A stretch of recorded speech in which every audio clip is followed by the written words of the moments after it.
함께한 여러분들이 복 있는 사람입니다. 예. 어떤 아버지가 아들에게 이름을 지어주었다고 합니다. 아들을 얻으니까 얼마나 마음이 기쁘겠습니까? 보통 옛날에는 아버지가 이름을 지어줬잖아요. 그래서 다음에 커서 나라를 다스리는 큰 인물이 되어라. 아주 그런 큰 뜻을 가지고 아들 이름을 지었는데, 다스릴 치, 나라 국. 다스릴 치, 나라 국. 아마 이 사람은 대통령이 돼야 될 것 같아요. 근데 성이 김씨예요. 눈치채셨어요? 예. 참 이름 좋잖아요. 치국이. 예. 근데 이름이 성까지 붙이니까 김치국이에요. 김치국. 예. 김씨분들은 좀 아시겠죠? 정치국은 그래도 좀 나은 것 같은데 뜻은 좋습니다. 근데 나중에 그 이름을 불러보니까 영 맞지가 않아요. 김치국. 뭐가 잘못됐습니까, 여러분? 네. 왜 이 아버지는 좋은 뜻으로 했는데 도대체 뭐가 잘못된 것입니까? 다른 사람 입장에 서보지 않았기 때문입니다. 그렇게 불릴 아들의 입장에 서보지를 않은 거예요. 결국에는 나중에 학교나 친구들 간에 이 아이가 어떻게 살아가겠습니까? 어떤 일을 당했겠습니까? 날마다 놀림 당했겠잖아요. 아버지는 자기 뜻만 생각했지 나중에 아들이 친구들에게 어떻게 불려질지 생각하지를 못했습니다. 이렇게 아이의 입장이 되어주지 못함으로 인해서 그것은 좋은 이름이 아니라 참으로 우스운 이름이 되고 말았던 것입니다. 우리도 살아가면서 내 생각만, 내 뜻은 참 좋다고 생각하고 내 생각은 분명히 바르고 좋은데 다른 사람 입장에서 보면 괴롭고 우스꽝스러운 그런 모습이 될 경우가 있습니다. 내 고집과 내 생각과 내 뜻만 주장하다 보면요, 결국에는 이런 참으로 우스운 일을 그 사람이 당할 수가 있습니다. 다른 사람의 입장이 되어서 다른 사람의 마음을 이해하는 것을 공감이라고 하지요. 함께 해봅시다. 공감. 요즘에 물론 트렌드 같은 그런 말이기도 합니다. 여기저기서 뭐 카페 이름으로도 쓰이고 책으로도 많이 나오고 또 강사들이 많이 강의하는 주제가 되고 있습니다. 공감, 다른 사람의 마음과 입장과 생각을 이해하고 함께 해주는 것. 오늘 우리가 이 사회에서 가장 필요한 일이 아닌가 싶습니다. 오늘 성품에 대한 설교를 계속해 오면서 이 공감에 대한 말씀을 여러분과 중요하게 나누고자 합니다. 무엇보다도 중요한 것은 오늘날 우리 한국교회 성도들이 세상에서 이렇게 신뢰받지 못하고 때로는 손가락질 당하고 또는 마치 미운 털 박힌 그런 처지가 된 것이 다름이 아니라 공감을 못 얻었기 때문입니다. 공감을 못 얻기 때문입니다. 우리들은 신앙이 좋다 하고 우리들은 기도도 열심히 하고 믿음 생활도 열심히 하고 나름대로 참 봉사와 구제도 세상에 많이 하는데 세상 사람들이 보기에는 우리 그리스도인들이 상종하기 어려운, 대화하기 어려운, 함께하기 어려운, 공감하기 어려운 사람들이 되어 있는 경우가 많다는 것입니다. 공감하기가 어려워요. 아니, 공감을 해야, 다가가줘야 전도도 하고 사랑도 하고 믿음도 전할 것인데 일방적으로 우리는 선포만 하는 거예요. 일방적으로 우리만 옳다고. 예수 천당 불신지옥 아무리 외쳐봤자 세상 속에서 그것이 공감을 얻지 못하면요, 울리는 꽹과리가 될 수밖에 없습니다. 그리고 저 사람은 이상한 사람, 자기 주장만 하는 사람, 고집불통인 사람, 도저히 함께할 수 없는 사람, 이렇게 낙인이 찍히고 만다는 것입니다. 우리는 모르지만 우리 안에 살다 보니까, 또 믿는 사람하고만 맨날 사귀다 보니까, 근데 믿지 않는 사람들이 볼 때 우리를 어떻게 볼까요? 어떤 모습으로 쳐다볼까요? 그걸 한번 우리가 되돌아보고 살펴볼 필요가 있습니다. 자기 성찰과 자기 반성이 없이는 우리 교회가 발전할 수도, 성장할 수도, 앞으로 사회에서 인정받고 나아갈 수도 없습니다. 요즘에 뉴스를 들어보시면 알지만은 이 오징어 게임이라는 그런 드라마가 이 넷플릭스라는 인터넷 그 영화나 드라마 공유 사이트에서 돈 내고 봐야 돼요. 어르신들은 잘 안 보시지만 젊은 사람들은 거의 다 압니다. 세계 82개국에 나갔는데요. 요즘에는 MBC, KBC 안 보고 넷플릭스나 그런 거 다 보고 있어요. 젊은 사람들이. 텔레비전에서도 되고 KT에서도 되고 지금 그래요. 전 세계 1등을 먹었어요. 80여국에서. 그 드라마가. 우리나라 노래하는 가수들 BTS나 블랙핑크나 이런 우리 젊은 가수들이 몇 년 동안 세계에서 1등하고 있는 거 아시죠?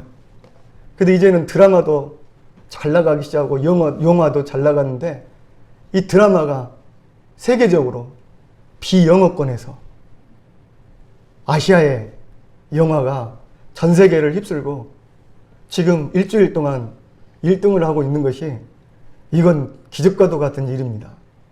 어마어마한 일입니다. 시간이 되시면 한번 보시라고 하고 싶어요. 지금은 불법이기 때문에 함부로 보여드릴 수는 없습니다. 그러니까 유튜브만 살펴보셔도 뭔 내용이구나 아실 것입니다. 그 속에 기독교 이야기가 있어요.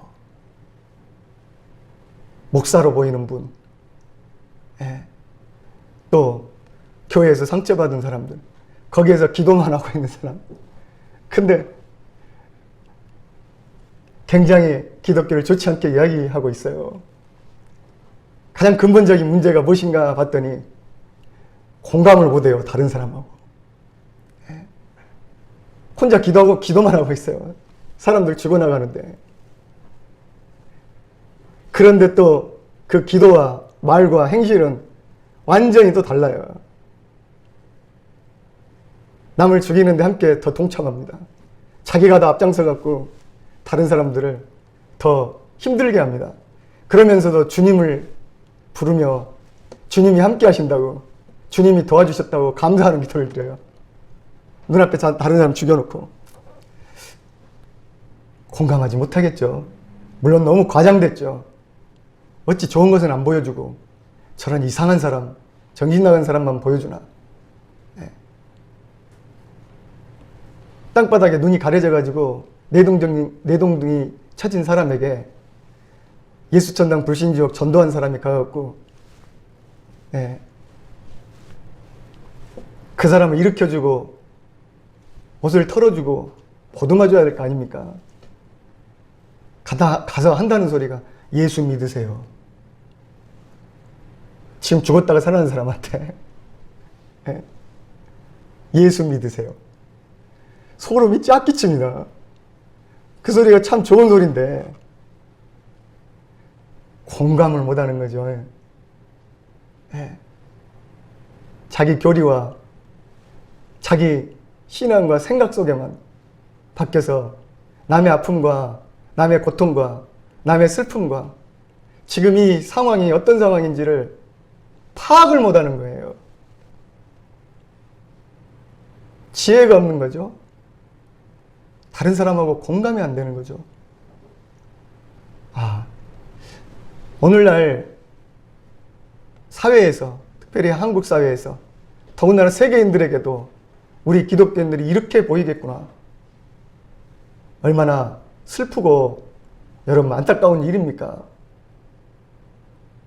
제일 처음에 우리 기독교가 이 사회 가운데 이 조선 땅 그 어두운 힘든 시절에 우리 기독교가 전파되고 선교됐을 때는 아프고 병들고 소외된 사람들에게 공감하면서 다가갔습니다. 돈 많은 사람들, 힘 있는 사람들에게 전파되지 않았습니다. 그래서 아픈 사람들을 위해서 병원을 세우고 또 못 배워서 그 고통당하고 힘든 사람들에게 교회가 학교를 세워줬고 치유해주고 같이 울어주고 같이 싸워주는 일들을 했었습니다. 초기에. 그래서 우리 기독교가 이 세상 사람들에게 그 조선시대 유교사회 가운데서도 그 제사를 끊으면서까지 목숨을 내걸고 교회는 믿을만하다. 교회는 내 눈물을 닦아주는 곳이다. 교회는 내 소리를 들어준다. 교회에 가면 나를 안아준다. 예수님이 그런 분이시다. 그들이 전하는 하나님이 우리의 고통과 고민과 슬픔을, 눈물을 닦아주시는 분이시다.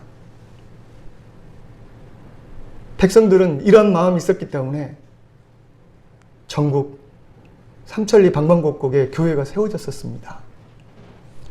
오늘날 우리는 우리만의 교회가 돼버리고 우리들만의 이 섬을 만들어버리고 있어요. 지금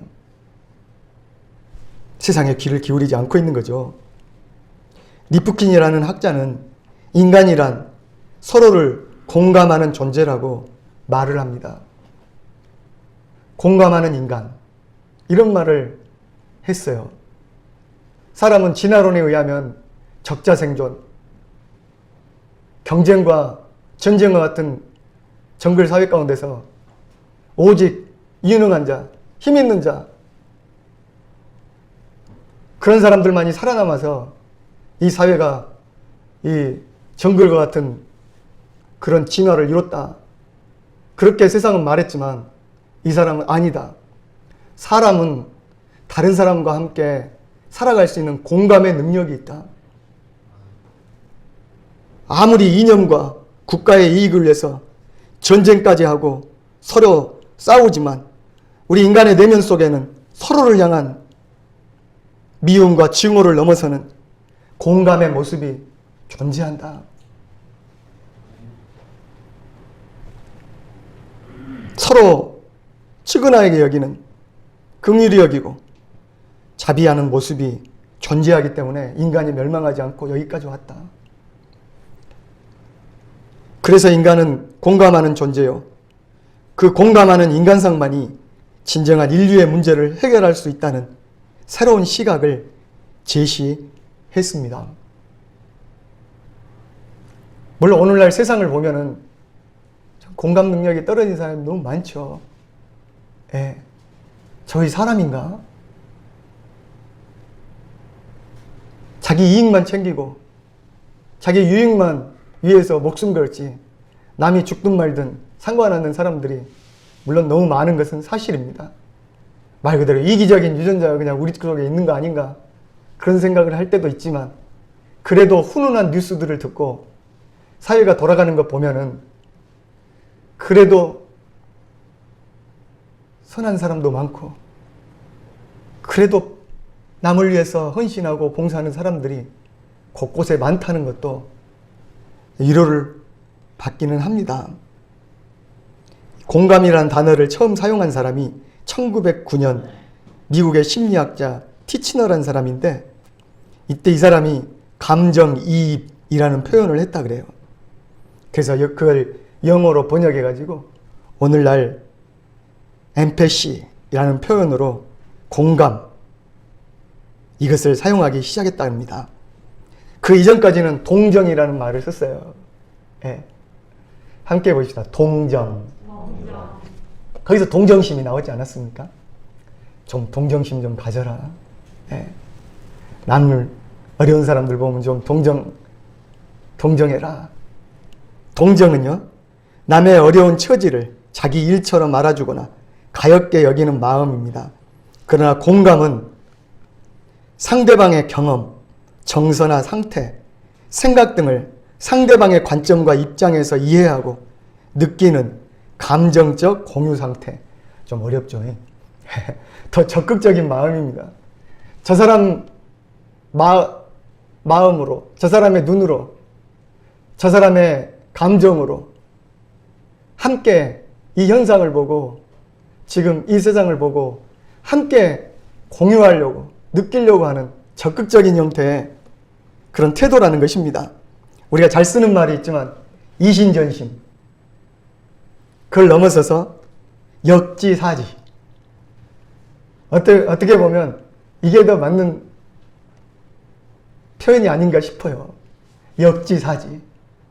야, 입장을 바꿔서 좀 생각해봐라. 응? 네 생각만 하지 말고, 너만 그냥 주구장창 이야기하지 말고 그 사람 입장에서 한번 생각해봐라. 네 주장만 하지 말고 사람들이 과연 이것을 어떻게 볼까? 저 사람들이 얼마나 이것을 불편해할까? 이것을 얼마나 말도 못하고 힘들어할까?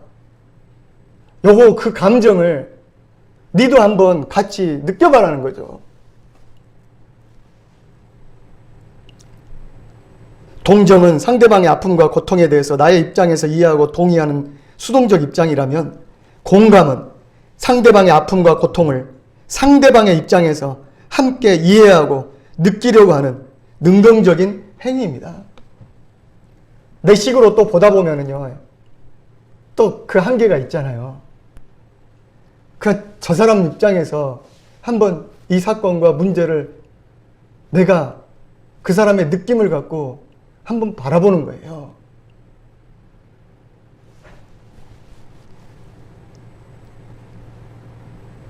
하여튼 자녀들 키울 때 저도 그렇지만 한 공감 능력이 필요한데, 부모들은 공감하기보다 먼저 그냥 어떻게든 가르치고 고치고 애기들을 어떻게든 훈계하려고 하다가 오히려 아이들이 반항하는 것 같아요. 저도 고치려고 해도 안 되더라고요. 잘못이 막 보이는데 내 감정만 막 내세우게 되는 거죠. 살아계신 하나님의 말씀인 이 성경 속에서 공감이란 말이 나올까요?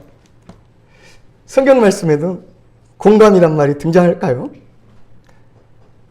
물론 현대 우리 개정성경, 개역성경에는 공감이란 말이 아쉽게도 나오지 않습니다. 그러나 공감이라는 단어와 의미로 일치하는 단어가 많이 나오는데, 바로 긍휼과 자비와 인자라는 것입니다. 구약성경에 하나님을 말씀할 때, 하나님께 찬양하거나 하나님의 그 성품을 이야기할 때 긍휼하시고 자비하시고 인자하신 하나님, 히브리서는 헤세드란 말인데요, 인애와 자비, 긍휼, 이거 빼면은 하나님에 대해서 말할 수 있는 게 없어요. 거의 구약에 보면. 공의와 정의의 하나님 이전에 긍휼과 자비와 인자의 하나님, 이 단어들은 모두 삼위일체 하나님의 동일한 속성을 나타내고 있습니다. 아버지 하나님의 그 공감 능력, 이스라엘 백성들이 이스라엘 백성들을 대하시는 태도에서 볼 수가 있습니다. 하나님께서 애굽에서 400여 년간 압제당하는 이 고통당하는 이스라엘 백성들을 구원하시려고 모세를 부르시고 다음과 같이 하나님 아버지의 마음을 들려주십니다. 여호와께서 이르시되 내가 애굽에 있는 내 백성의 고통을 분명히 보고 그들이 그들의 감독자로 말미암아 부르짖음을 듣고 그 근심을 알고 내가 내려가서 그들을 애굽인의 손에서 건져내고 그들을 그 땅에서 인도하여 아름답고 광대한 땅 젖과 꿀이 흐르는 땅에 데려가려 하노라. 이제 가라. 이스라엘 자손의 부르짖음이 내게 달하였고 애굽 사람이 그들을 괴롭히는 학대도 내가 보았으니 이제 내가 너를 바로에게 보내어 너에게 내 백성 이스라엘 자손을 애굽에서 인도하여 내게 하리라. 내가 이 애굽 사람들 그 치하에서 학대당하고 고통당하고 울부짖는 내 백성들의 그 울부짖음을 듣고 그들이 고통당하는 것을 내가 보았다. 이 여간에는 어떤 마음이 있습니까? 마음 상해서 못 견디겠다. 마음 아파서 못 보겠다. 힘들어서 못 듣겠다. 도저히 내 백성이 이렇게 고통당하는 거 너무 힘들다. 그래서 하나님은 지난 430여 년 동안 아브라함의 후손으로 택하신 이스라엘 백성들을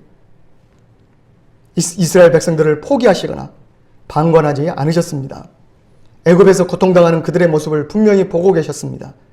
그들의 부르짖는 신음을 듣고 계셨습니다. 같이 아파하십니다. 그래서 모세를 부르시고 지금 고통과 절망의 땅에서 그들을 인도하여 해방시켜내시겠다 이것입니다. 하나님은 우리의 아픔과 고통을 수수방관하시는 분이 아니십니다. 지금 우리의 모든 부르짖음과 아픔과 절규를 다 듣고 계십니다. 우리의 아픔을 함께 보고 느끼고 계십니다. 그리고 우리를 인도하여 자유케 하시기를 원하십니다. 이것이 바로 공감하시는 하나님, 성부 하나님, 아버지의 모습입니다. 성자 예수님 역시 무엇보다 우리들에게 공감하시는 분이십니다. 이 공감하시는 하나님의 모습이 정말 극적으로 나타난 것이 예수 그리스도입니다.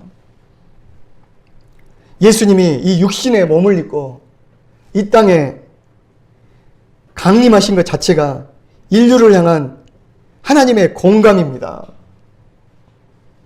그 높은 자리, 영화로운 자리, 그 거룩한 자리를 버리고 우리 하찮은 정말로 이 썩을 육신을 입고 이 땅에 인카네이션, 성육하신 것 자체가 고난의 시작이지 않습니까?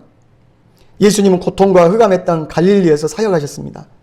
언제나 가난한 자, 병든 자, 고아와 과부, 나그네, 그 당시에 사람들로부터 손가락질 당하고 외면받던 세리와 창기 같은 사회적인 약자의 아픔을 함께 나누셨습니다. 사람으로도 쳐지지 않았던 여자들, 아이들, 그들을 품에 안으셨습니다. 예수께서 모든 도시와 마을에 두루다니사 그들의 회당에서 가르치시며 천국 복음을 전파하시며 모든 병과 모든 약한 것을 고치시니라. 무리를 보시고 불쌍히 여기시니 이는 그들이 목자 없는 양과 같이 고생하며 기진함이니라. 그 당시에 목자 없는 양과 같이 고생하고 기진하며 고침받지 못하고 어디 가서 울지도 못하고 치유받지도 못하고 힘든 그 백성들을 보고 불쌍히 여기시다고. 옛날 성경에는 민망히 여기셨다는 말이 있더라고요. 예. 그들을 보고 마음이 고민하고 자기 마음이 무너진다는 것이 민망 아닙니까? 그들의 아픔에 공감하시는 거죠. 예. 불쌍히 여기셨습니다. 그것은 단순히 동정하는 태도가 아닙니다. 죄 가운데 방황하는 백성들을 바라보시면서 긍휼히 여기셨다는 것입니다. 공감하셨다는 것입니다. 사랑하는 자식의 아픔과 고통, 그것을 쳐다보는 아비의 마음, 어미의 마음과 같이 아파하고 슬퍼하는 공감의 모습이 예수님께 있으셨던 것입니다. 여러분도 세상 사람들 바라볼 때 그런 마음이 있으십니까? 아니면 아휴 저 교회도 안 다니고 그 지옥 갈 사람들 그냥 하나님은 또 저희들 그냥 왜 금방 그냥 하늘에서 그냥 천둥 번개를 치고 빨리 그냥 안 망하게 하시고 다 안 데려가 보시고 지옥에 그냥 불러 싹 쓸어버리지. 혹시 이런 분 같지 않으십니까?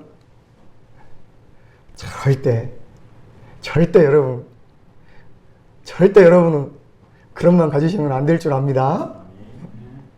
설령 저 일본 땅을 보더라도 지진 나갖고 빨리 다 물에 가라앉아 버리지. 요런 댓글들 보면요. 섬찟하더라고요. 아무리 우리나라에 원수 같다고 하고 못된 짓 많이 하고 반성도 안 하고 맨날 헛된 그냥 어떻게 보면 우리 염장지를 말만 풍풍 하지만 그지만 여러분 그들을 볼 때 참 예수님의 마음과 예수님의 눈으로 그들을 볼 때 불쌍히 여기고 민망히 여기지 않을까요? 네.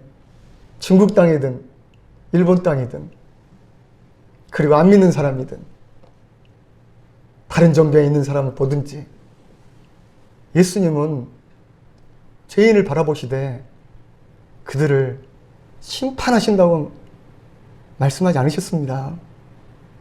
돌을 들지도 않으셨습니다. 오히려 그 아픔에 목자 없는 양같이 민망히 여기셨습니다.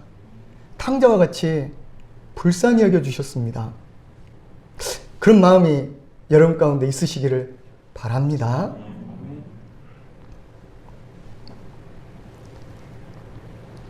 예수님의 십자가는 온 인류를 구원하시는 공감의 자리였습니다. 예수님을 가장 가까이에서 따르던 제자 중에 한 사람이 배신의 입맞춤을 하고 함께 스승을 은 30에 팔아넘기고 목숨을 바쳐서라도 따르겠다던 제자 베드로는 예수님을 부인하고 욕까지 하고 저주까지 하고 도망쳤습니다. 며칠 전까지 호산나 호산나 그냥 예수님 찬양하고 옷을 깔아주면서 환영하고 꽃을 흔들고 나뭇가지를 흔들던 수많은 군중들은 강도는 놓아주고 예수님을 십자가에 못 박으라고 외치면서 침을 뱉고 돌을 던졌습니다.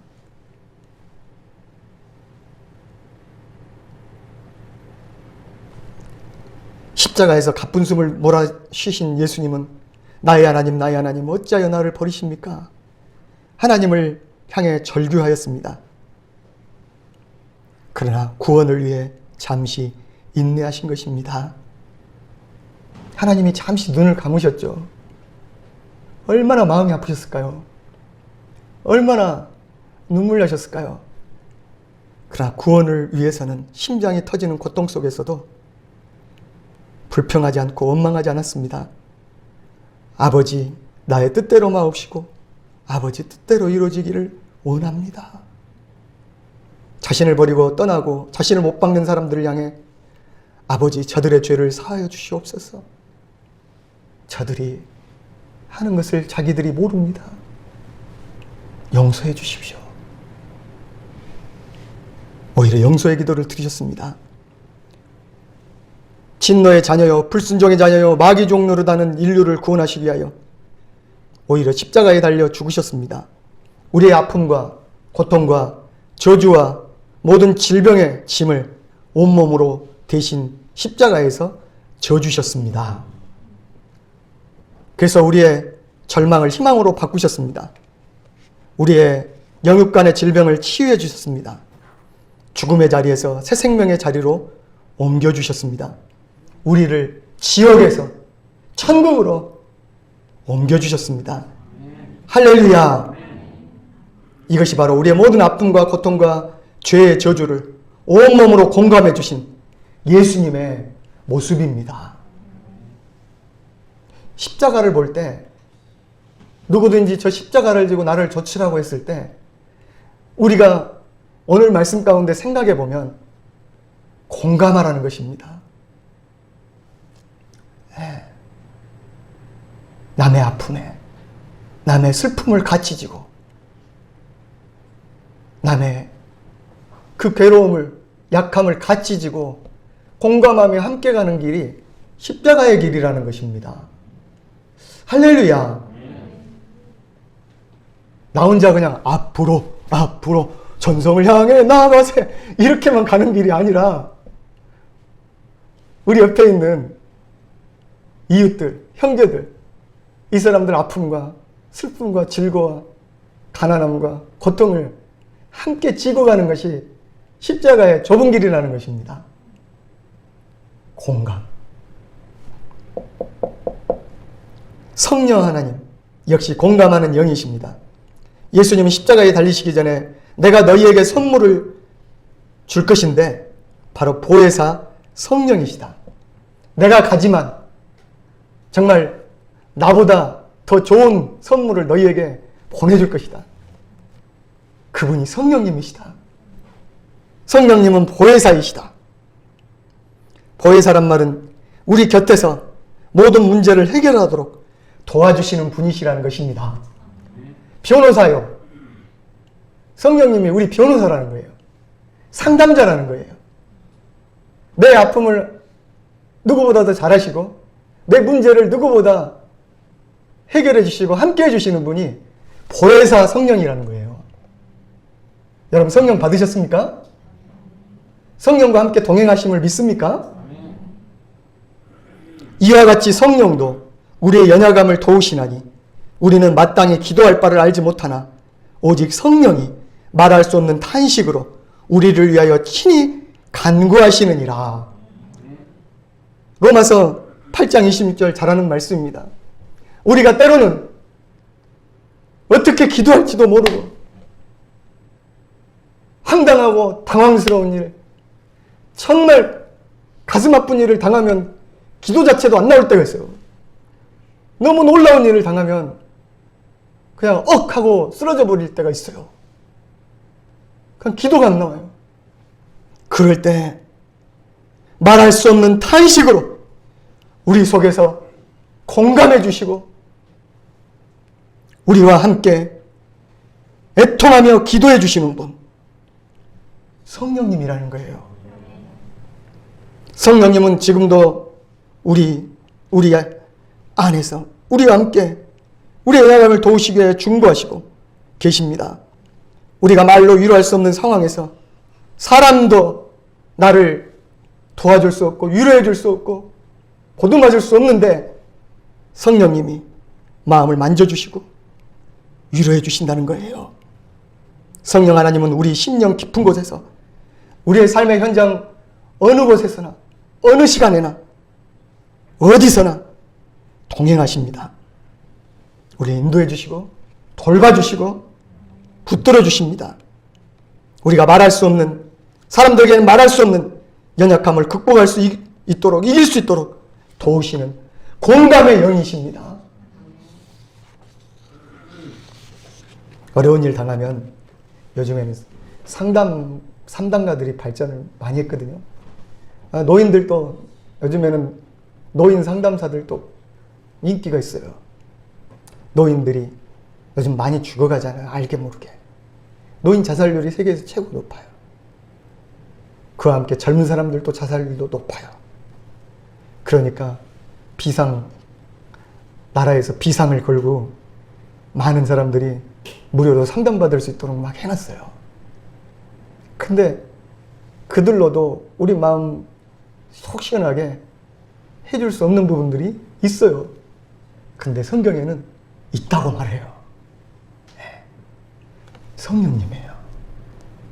우리를 위로해 주시고 내 마음 기쁜 것까지, 나의 죄성이 사실 있는 거거든요. 사람은 자기 약한 거, 자기 죄진 것은 말 안 해줍니다.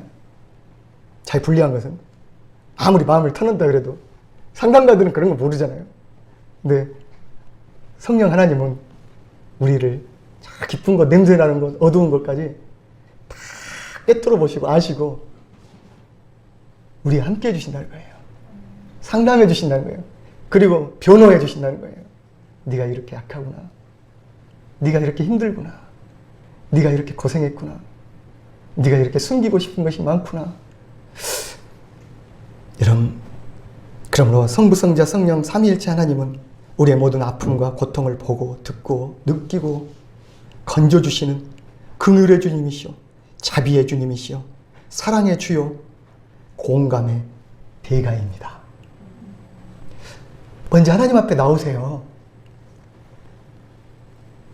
우리들이 하나님을 잘 섬긴다는 것은 곧 공감의 삶을 사는 것을 의미합니다. 삼위일체 하나님이 보여주신 공감의 모습을 본받아 공감을 실천하는 저와 여러분 바른 성숙한 신앙의 모습이 있기를 간절히 바랍니다. 할렐루야. 다음 주에 2부 계속됩니다. 기도하겠습니다. 거룩하신 아버지 하나님,